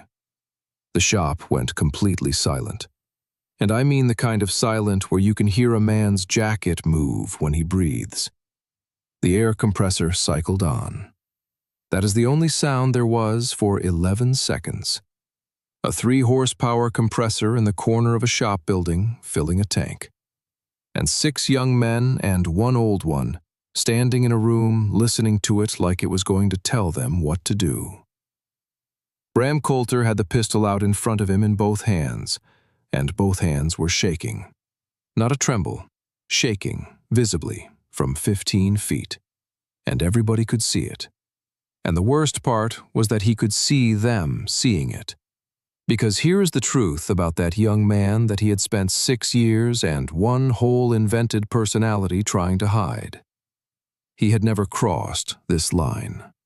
He had broken a lot of windows, and he had made a lot of people afraid, and he had delegated the first violence in every town he had ever worked in, and he had never once in his life stood in front of a person and taken the last step. And his body knew it, even if his mouth did not. And Elias Renner, standing there with 2 broken ribs and blood in his left eye, and 1 hand on his counter, spoke in exactly the same voice he had used on Monday night in the diner. Same volume, same flatness. He had not raised his voice in this entire story, and he did not raise it now. He said, "Son, you need to hear the next part before you decide." He said, "If you miss, I am going to take that off you, and then you are going to spend the rest of your life explaining it to people who are not me." And then he said the part that landed. He said, "And if you do not miss, you're still going to spend the rest of your life explaining it. Every man in this room is going to be asked, one at a time, in a room with no windows, who did it? And they are going to answer, all 6 of them. And you know that, because you built this crew out of scared people, and scared people answer." Nobody moved. The compressor shut off. The silence after a compressor shuts off is worse than the compressor. And that was the moment the office door opened. She had a clean way out. I need you to understand that completely, because the whole story is in it. Della June Cass was behind a deadbolt with a door at her back that opened onto gravel and a ditch line that ran west 4 miles to a lit way station with 3 state employees in it. And she had been told to use it, and she had every reason on God's earth to use it. And nobody, not one person alive would have thought less of her for it. She had already used it. That is the thing. She had gone out that back door at 1:55, and she had gotten 40 yards down that ditch, and she had stopped. And then she came back. She came back in through the office and out onto the landing above the shop floor, and she was holding that vest open in both hands, up and out in front of her, at the height of her own shoulders, so the whole back of it faced the room, red and white. 32 years in a box, and it had not faded, because that leather had not seen the sun since 1984.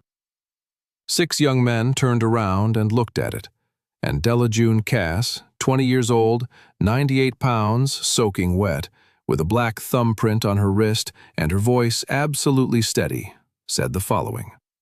She said, "They've been sitting at the Dead Man Grade turnout since midnight. That is 14 miles. You have got about 6 minutes." It was a bluff, and it was not a bluff. She did not know, that is the truth, and she said so under oath 3 years later.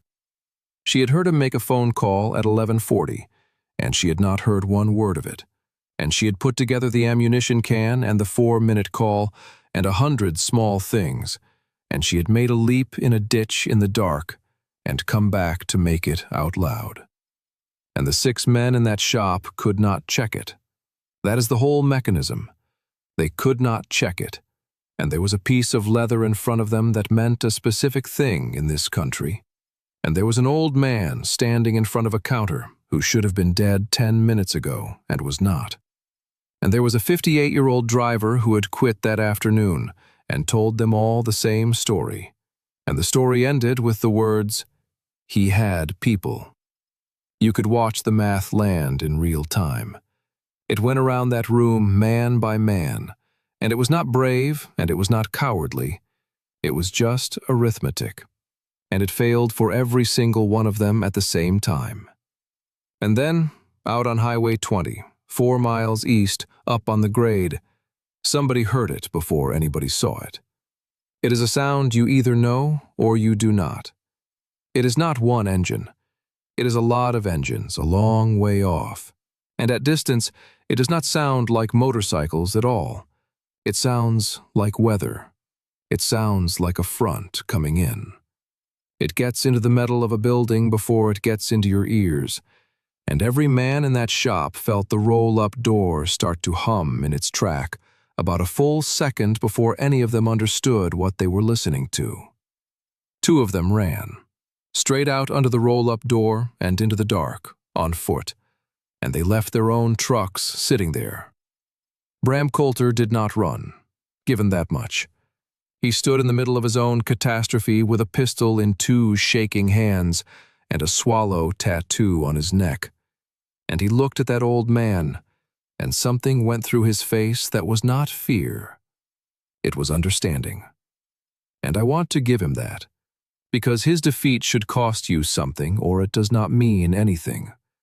For about 2 seconds, Bram Coulter, 26 years old, understood exactly what he had built, and exactly what it was made of, and exactly what his father's face had looked like at that kitchen table.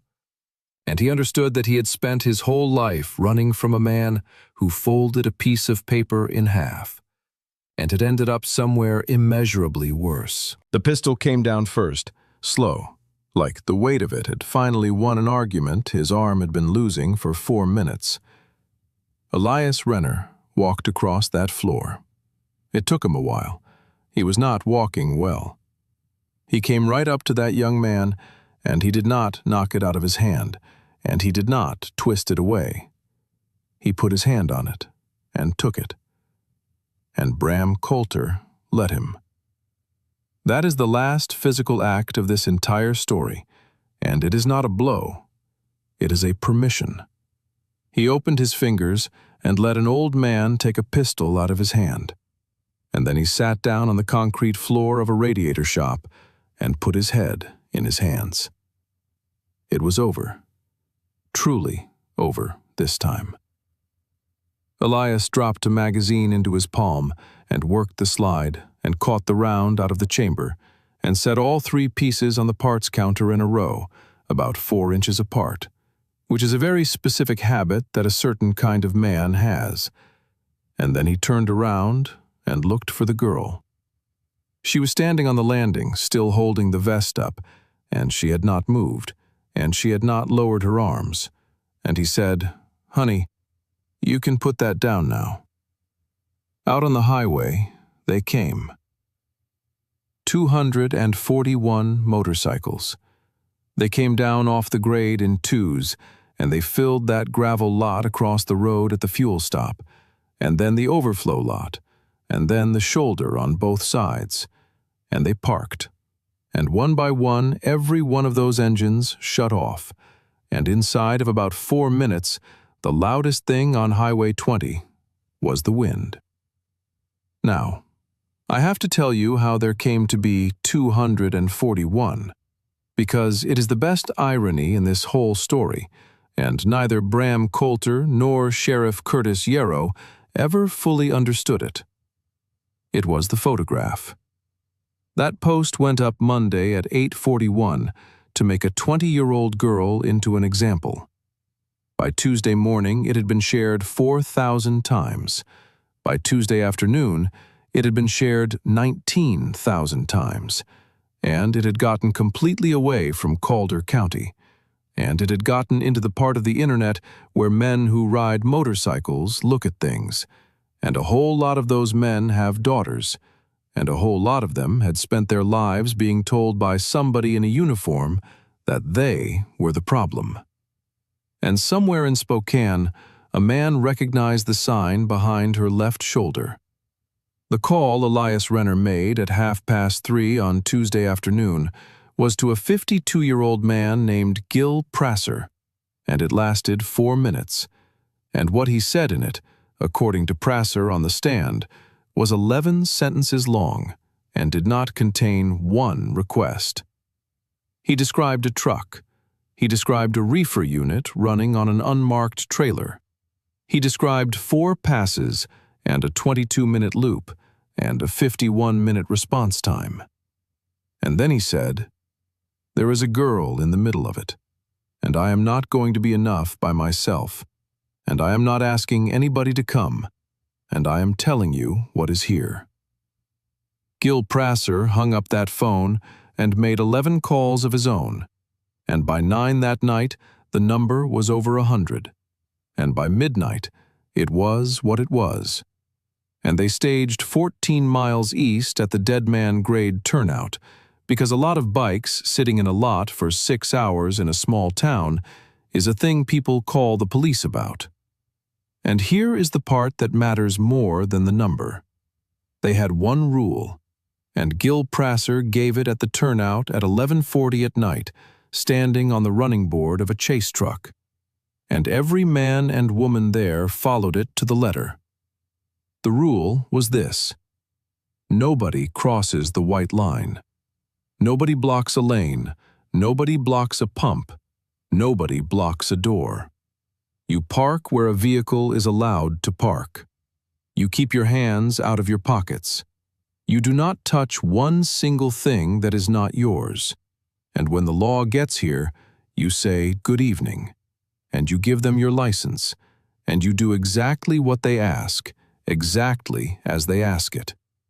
That is the whole play. That is the entire, beautiful, devastating play, and there is not a lawyer in this country who could break it. Because 241 people obeying every single law with conspicuous precision is the one thing that no institution on earth has an answer for. At 2:10 in the morning, a white day cab tractor with a cream-colored reefer trailer came down Highway 20 westbound, on schedule, to make a driver swap at a fuel island in a town with one deputy. And it came around the bend into a lot with 241 motorcycles in it, and about 300 people standing beside them in absolute silence with their phones up. The rig stopped. It did not turn around. There was nowhere to turn around to. Not because anybody blocked him, and I want to be very clear that nobody blocked him, but because there were 600 eyes and 300 cameras on that truck, and he knew what was in it. He sat there with the engine running and his hands on the wheel for 6 minutes. The reefer unit was running. Della heard it first. She had come across the road because she would not stay in the shop, and she was standing in that lot in her apron with a bruise on her wrist, and she was the one who noticed, because noticing was the thing she did, and it was the thing that started all of this. She said, out loud, to nobody, "Listen." And 300 people stopped moving. Underneath the sound of a diesel reefer unit on the nose of that trailer, from inside the box, there was a knocking. It was not loud. It was not a hammering. It was not a pounding. It was a soft, tired, patient knock, and it had a rhythm to it. 3, and then a pause, and then 3. And it had probably been going on for a long time. Nobody in that lot ever forgot it. Grown men who had been in wars have described that sound in that gravel lot in Selby, Oregon, and every one of them has had to stop halfway through. Lieutenant Harlan Voss of the Oregon State Police had been standing in that lot since 1:40 in the morning, 34 years on. He had come alone, on foot, from a car he had parked a quarter-mile east, and he was wearing a green windbreaker and jeans, on purpose, because he had figured out at about 10 o'clock that night that the single worst thing anybody could do in that lot was arrive in uniform with a light bar going. 10 days earlier, Harlan Voss had sat in Sheriff Curtis Yarrow's office and put one finger down on a piece of paper, a state intel bulletin about corridor activity on 20 between Winnemucca and Ontario, and he had said, "Kurt, you are provoking something you do not understand, and when it comes, my people are going to have to stand in front of it." Yarrow had told him the county did not have a trafficking problem and did have a perception problem, and had shown him a polling number.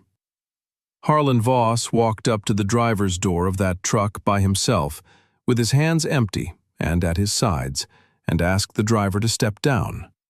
And the driver, 44 years old, who had a daughter in Ely, Nevada, opened the door and stepped down and got on his knees on the gravel without being asked to, and started crying before anybody touched him. They cut the seal at 2:31 in the morning. There were 3 of them inside, 15, 17, and 19. They had been in that trailer since Sunday night.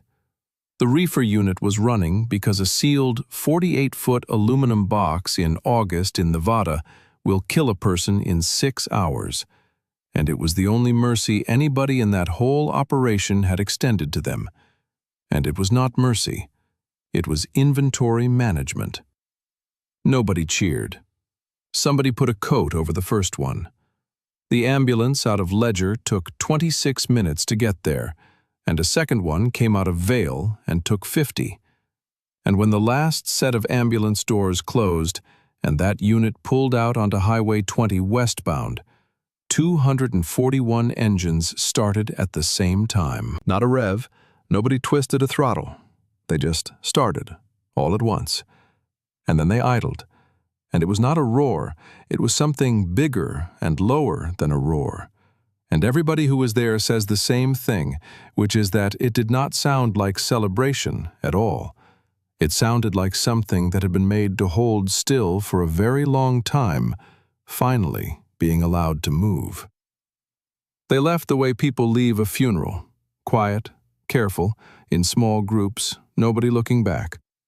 Deputy Kyle Ansel arrived at Renner Radiator and Weld at 2:40 in the morning, the only county unit on the west side. And what he found was a shop with a roll-up door open, and blood on the concrete, and an axe handle behind a parts counter, and a 9mm pistol field stripped into 3 pieces, set 4 inches apart on that counter. And 3 young men sitting on the floor against the wall, who had not tried to leave, and one 26-year-old with a swallow tattoo sitting by himself in the middle of the floor, and an old man sitting on a stool with his left arm held against his ribs, a split eyebrow, and a shop rag wrapped around a cold can of refrigerant, holding it against the side of his own face. Kyle Ansel stood in that doorway for a second. Then he keyed his mic and asked for everything he could think of. Then he walked over and said, "Sir, do you need medical?" And Elias Renner said, "In a minute. Go over to the lot. They are going to need somebody to write down names." The hickory pick handle was still in its bracket under that counter. He never touched it, not once, in the whole 4 minutes. He had checked it every morning at 5:40 for 19 years, and he did not need it on the one night it existed for. And if you want to know the whole man, that is where he is. Now, the machinery. What followed over the next 11 months was a thing that nobody in Selby had ever seen, and it happened because of paper. And it happened because 300 people had held their phones up in a gravel lot and obeyed every law with conspicuous precision. And I'm going to give it to you in one breath, the way it actually came, which is all at once and endlessly. The federal indictment came down in March, and it ran to 61 counts across 9 defendants, and it was built on the driver's logbook and the seal numbers and the fuel receipts and the cell tower records and the 211 separate video files that private citizens uploaded to a portal the FBI stood up inside of 48 hours.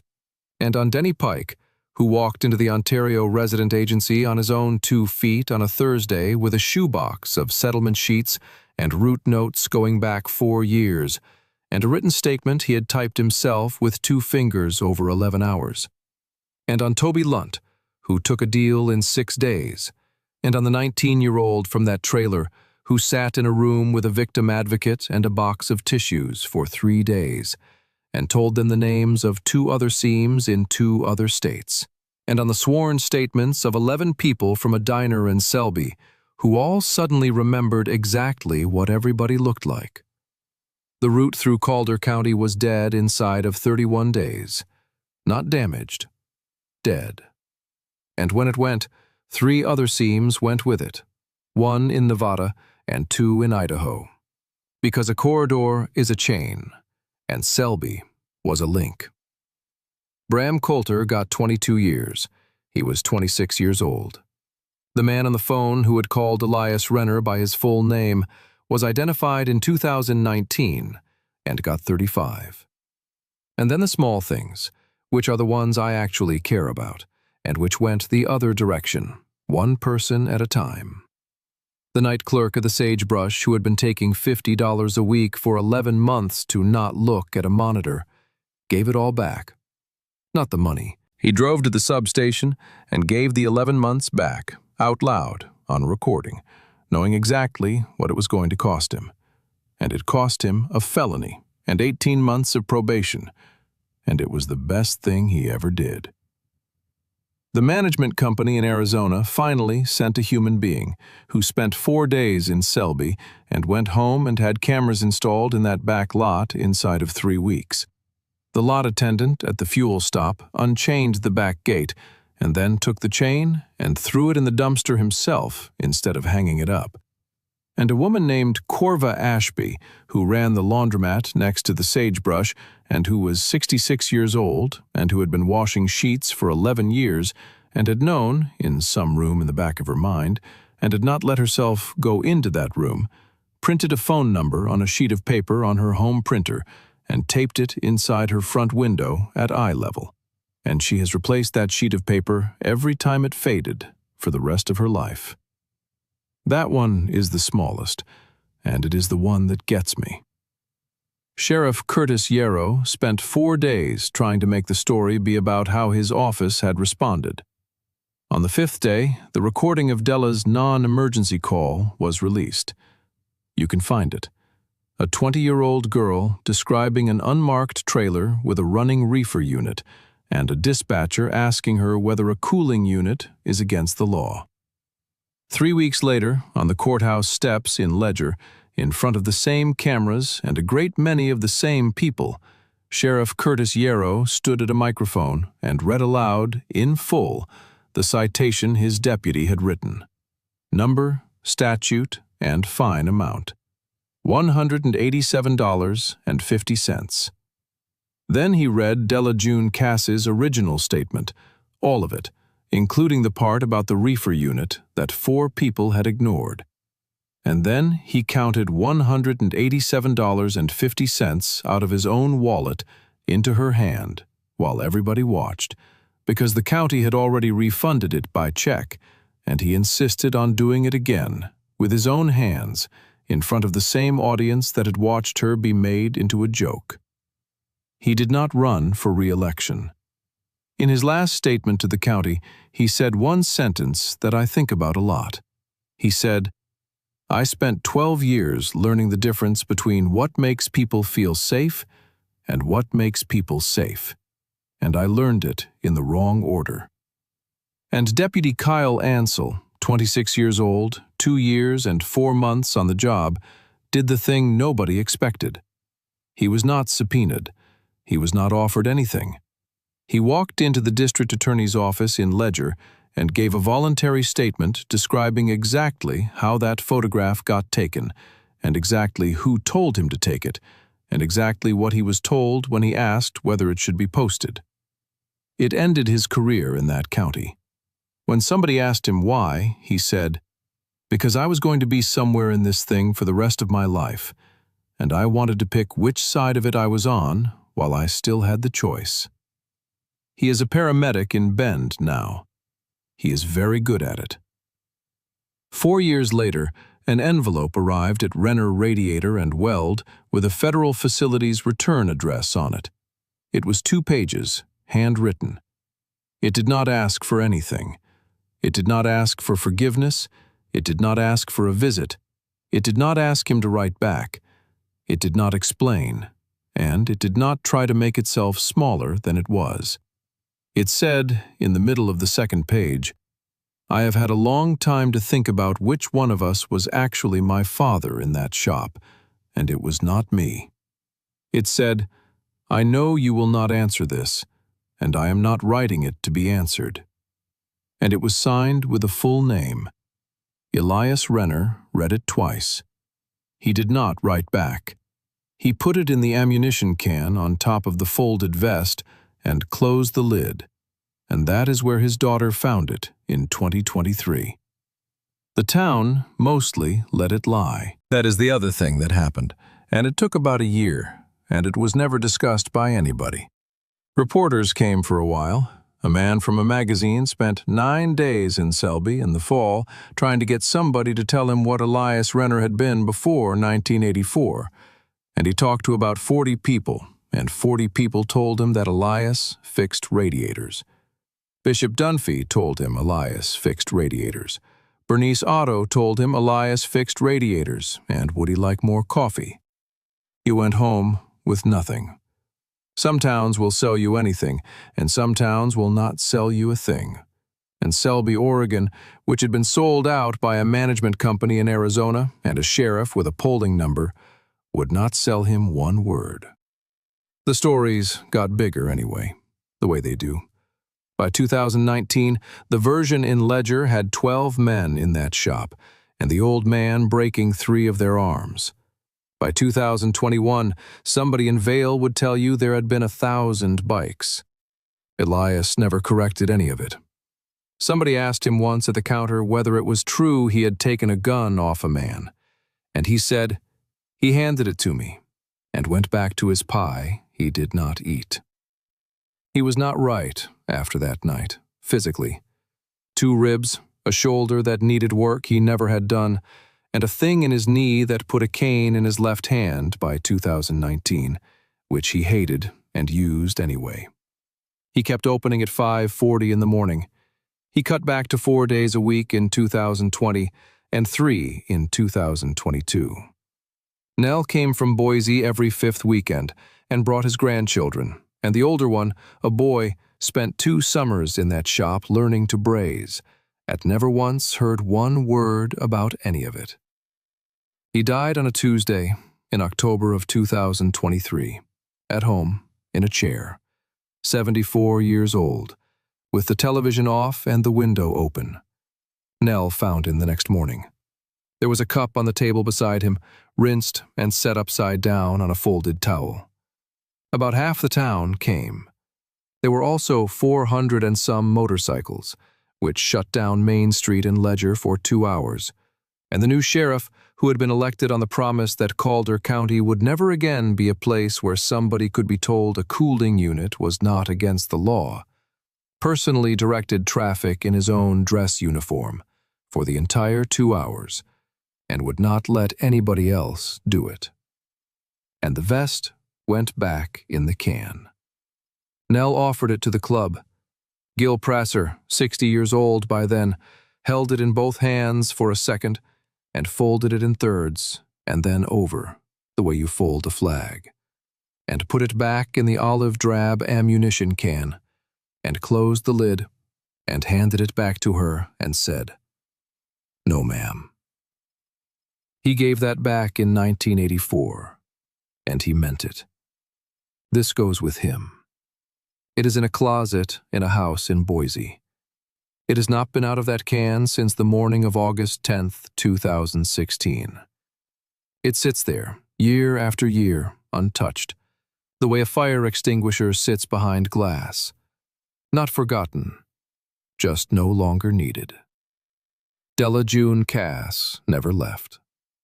She was 20 when this happened, and she is 30 now. Bernice Otto sold her the copper kettle in 2019 for $1, and a promissory note that Bernice tore up in 2021 on her 76th birthday in front of a full house. Della opens at 5:30 in the morning. She has never once opened at 5:40, and she has never once explained why. And if you ask her, she will tell you the coffee takes 10 minutes. The corner booth by the window has nobody in it. She does not put a sign on it, and she does not make a speech about it. She just does not seat anybody there. And every morning when she comes in, she sets one cup on that table, right side up, on a saucer. And at close, she takes it back to the kitchen and washes it. She has done that every day for going on 3 years. New employees ask about it once. The answer they get from whoever has been there longest is, "We just leave that one." And every single one of them has understood inside of a week and stopped asking. Nothing in the copper kettle ever got broken. Not that Monday night, not the night everything happened, not any of it. That is a small thing, and it is not a small thing. In the whole of this story, with 6 men and a chain and a can of gasoline and 241 motorcycles, not one plate got broken in that diner. Because the man in the corner booth had spent his entire life making absolutely certain that whatever had to happen, happened in the gravel. Now think back for a moment to where this whole thing started. A photograph. A girl at the end of a counter, a yellow slip of paper in both hands. It looked, in that very first moment, like exactly what it was designed to look like, which is a mismatch nobody survives. A 20-year-old with no money and no family and no lawyer, held up in public by a county government to be laughed at for the crime of noticing something. $187.50 she did not have. 1,100 shares by midnight. An official adding 3 words, "Good." Finally. Accountability. The strong taking something from the weak in the middle of the afternoon, on purpose, and calling it a win. And the world doing what the world too often does about it, which is nothing at all. And 11 feet away, an old man in a canvas coat with half a finger missing turned his phone face down on a table and did not say anything. But that is the thing about quiet men. The quiet is not weakness. The quiet is almost never weakness.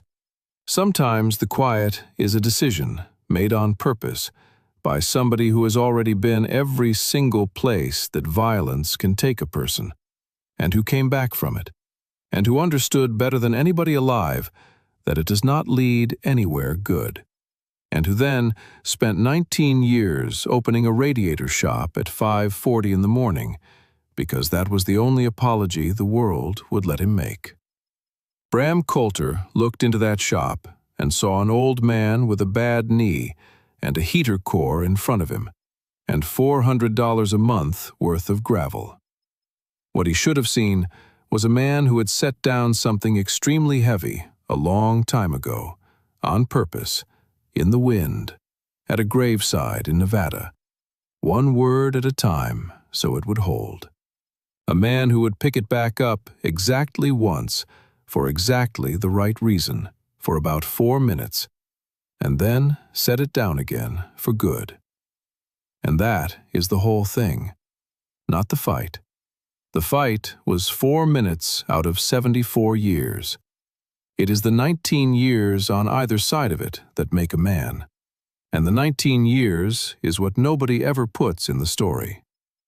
If any of this sounds familiar to you, if there is something you have noticed and talked yourself out of, a vehicle that keeps coming back, a girl at a counter who does not look right, a room at a motel where the wrong people come and go, you do not have to be sure. That is the whole point. You are not required to have it figured out. There is a national hotline for exactly this, and there are people who answer it whose entire job is to take a thing you are not sure about and do something with it. And local law enforcement and the state police can and do act on a plate number and a time of day. You do not need the answers. You just need to make the call. That is all Delajune Cass did, and everything in this story came out of it. And what stays with me is not the shop, and it is not the pistol coming down. Honestly, that is the least interesting part of the whole thing. What stays with me is a girl in a ditch in the dark, 40 yards from a road that led 4 miles to a lit building full of people who would have kept her safe, turning around and walking back toward the thing she had just gotten away from, because somebody was still in there. So I want to ask you something specific, and I do read these, all of them. Not, what would you have done in the shop? What would you have done in the ditch, 40 yards out, in the dark, with a clean run in front of you? Be honest with yourself before you type it, because I think that is the only question in this whole story that actually matters. If you are new here, this is what we do. Long stories about ordinary people who were underestimated, told slow, all the way to the end, with nothing skipped. If that is your kind of thing, there is a subscribe button, and you would be welcome to stay. There are 2 more stories waiting for you on the screen right now, and I would start with either one. And thank you, genuinely, for sitting through all of it. Most people do not have that in them anymore, and the fact that you made it to the end of this one says something true about you. This story is a work of fiction. It was inspired by general themes of loyalty, courage, and ordinary people doing the right thing at cost. All characters, names, places, organizations, and events are fictitious, and any resemblance to actual persons, living or dead, or to actual events is entirely coincidental. It is intended for entertainment.